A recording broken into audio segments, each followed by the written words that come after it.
கரூர் சம்பவம், அதாவது வந்து தவைக்கா தலைவர் மரியாதைக்குரிய விஜய் அவர்கள் கரூரில் ஒரு பெரிய அசம்பாவிதம் ஒன்று நடந்திருக்கு.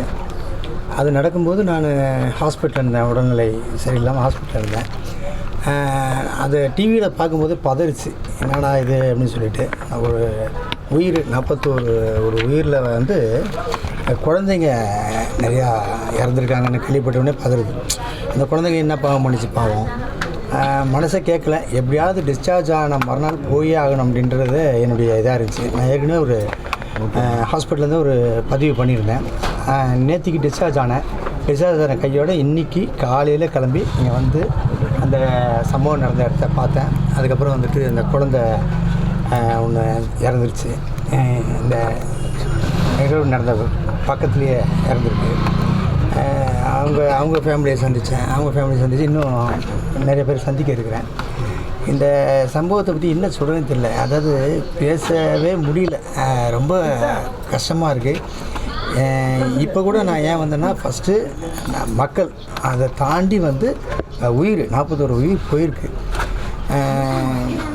இதையும் தாண்டி ஒரு பக்கம் யோசிக்கணும். ஏன்னா இப்போ எனக்கும் உங்களுக்கும் என்ன மனவேதனை இருக்கோ அதே மனவேதனை தான் வந்து கிட்டத்தட்ட தவைக்கா தலைவர் மரியாதைக்குரிய விஜய் அவர்களுக்கும் இருக்கும். ஏன்னா இந்த 2 நாளாக அவர் என்ன மன உளைச்சல் இருக்காருன்னு நல்லாவே என்னால் புரிஞ்சிக்க முடியுது. இப்போ நான் வந்ததுக்கு இன்னொரு ரீசன் என்னென்னா, கரூர் மக்கள் மேலே நான் வச்சுருக்கிற மிகப்பெரிய ரெஸ்பெக்டு. ஏன்னா ஷூட்டிங் நிறையா வாட்டி வந்திருக்கேங்க, அது ஒன்று. இங்கே எனக்கு நிறைய நண்பர்கள் இருக்காங்க. இதை தாண்டி முக்கியமான விஷயம் அப்படின்னா, நான் பகிரங்கமாக சொல்கிறேன், யாருக்கும் நான் பயப்படல, எதுவும் பண்ணல. என்னுடைய தலைவருக்கும் தளபதிக்காகவும் என் நண்பனுக்காகவும் தான் நான் இங்கே வந்திருக்கிறதே. அதாவது ஒரு சப்போர்ட் இருந்துகிட்டே இருக்கணும். ஏன்னா அவர் இப்படி நடக்கும்னு அவரும் நினச்சி பார்த்துருக்க மாட்டார். வந்த இடத்துல இப்படி ஒரு விஷயம் நடந்து அவருக்கு பெரிய ஷாக்காக இருக்கும். அந்த ஆத்மா எல்லாமே சாந்தி அடைய நான் இறைவனை வேண்டிக்கிறேன். கேள்விகள் இருக்கா? மதுரை மாநாடு நடக்கும்போதே வந்து கொடிக்கம்பம் விழுந்து விபத்து ஏற்பட்டது. அப்போது கூட பெரும் அசம்பாவிதம் வந்து தவிர்க்கப்பட்டிருக்குது, அதிர்ஷ்டமாக தவிர்க்கப்பட்டிருந்தது. இது போன்ற கூட்டம் நடத்தும் போது தவேகாவினர் வந்து முறையாக அதுக்கான ஏற்பாடுகள் வந்து செய்யணும்னு சொல்லியிருந்தீங்க, ஒரு வீடியோ கூட வெளியிட்டிருந்தீங்க. இப்போ இது போன்ற விபத்து நடந்திருக்குது, என்ன சொல்ல விரும்புகிறீங்க? இப்போ நீங்கள் ஒரு விஷயம் நல்லா தெரிஞ்சுங்க. இப்போ தலைவருக்கு எல்லாமே தெரியும்ன்றது தெரியாது, 100% தெரியாது. புதுசாக கட்சி ஆரம்பிச்சிருக்காரு. இனிமேல் தான் படிப்படியாக இப்போ இந்த சம்பவம் கூட அவருக்கு ஒரு ஏதோ ஒரு புரிதல் ஏற்படுத்தியிருக்கும் தான் நான் நினைக்கிறேன். நீங்கள் தலைவர் விடுங்க, இந்த 2ஆம் கட்டமாக இருக்கிறவங்க ஏன் இவ்வளவு ஒரு அஜாக்கிரதையாக இருக்காங்கன்னு தான் என்னோடய கேள்வி. அவங்க எல்லாருமே இந்த இடத்த பார்த்துருக்காங்க, இந்த இடத்த கொடுத்துருக்காங்க, இந்த இடத்த வந்து ஆய்வு செஞ்சுருக்காங்க, எல்லாம் பண்ணியிருக்காங்க. பட்டு நான் என்ன கேட்குறேன், இது இப்படி தான் டைமில் நடக்கிறோம். குறிப்பாக வந்து இந்த டைமில் நீங்கள் வந்தால் நல்லா இருக்கும்னு அந்த 2ஆம் கட்ட தலைவர் தான் வந்து தலைவர்கிட்ட சொல்லணும், அவருக்கு இன்சிஸ்ட் பண்ணி அதோட இம்பார்ட்டன்ஸை புரிய வைக்கணும். அப்போ தான் அவருக்கு அந்த விஷயம் புரியும். ஏன்னா எதுக்காக நான் சொல்ல வரேன்னா, ஷூட்டிங் பண்ணும்போது 7 மணி கால் செட்னா 6:15 இருக்கிறவர் தான் விஜய் சார். அப்படி இருக்கும்போது இது நீங்கள் புரிய வைக்கணும்ல. நீங்கள் அது ஒரு ரீசன் தான். இது நான் வந்து விஜய் சார் மேலே ப்ளேம் பண்ணவே மாட்டேன்.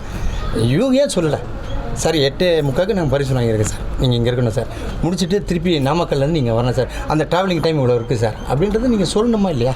கூடிய கூட்டம் எல்லாமே விஜயவர்களுக்காக கூடிய கூட்டம். இப்படி 19 2ஆம் கட்ட தலைவர்கள் மீது வந்து அதிருப்தியை வெளிப்படுத்தும் எந்தவர்கள் சரியாக இருக்கணும் இல்லை. நான் வந்து நீங்கள் சொல்கிறீங்க வந்துட்டு விஜய் சாருக்கு தான் சேர்ந்த கூட்டம், அது வேறு யாருக்கும் இல்லை அந்த கூட்டம்.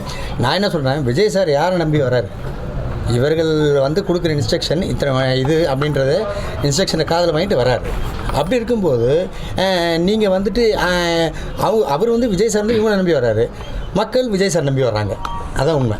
ஆனால் ஒரு ப்ராப்பரான இன்ஸ்ட்ரக்ஷன் யாருக்கு கொடுக்கணும்னு நான் கேட்குறேன் சார், வேறு உண்மை இல்லை. 2ஆம் கட்ட தலைவர்களுடைய செயல்பாடு அதிருப்தியில் இருக்குது. 100% இதை பகிரமாக சொல்கிறேன், அதிருப்தியில் இருக்குது. இப்போ 2ஆம் கட்ட தலைவர் ஒரு பேர் என்ன? 2ஆம் கட்ட தலைவர்னா பொதுச் செயலாளர், அதை நம்ம ஆதவர்ஜன் அண்ணன், அதுக்கப்புறம் நம்ம சிடி நிர்மல்குமார் அண்ணன், இவங்களாம் ஆல்ரெடி அவங்களுக்குலாம் வந்து அரசியல் நல்லா தெரியும்.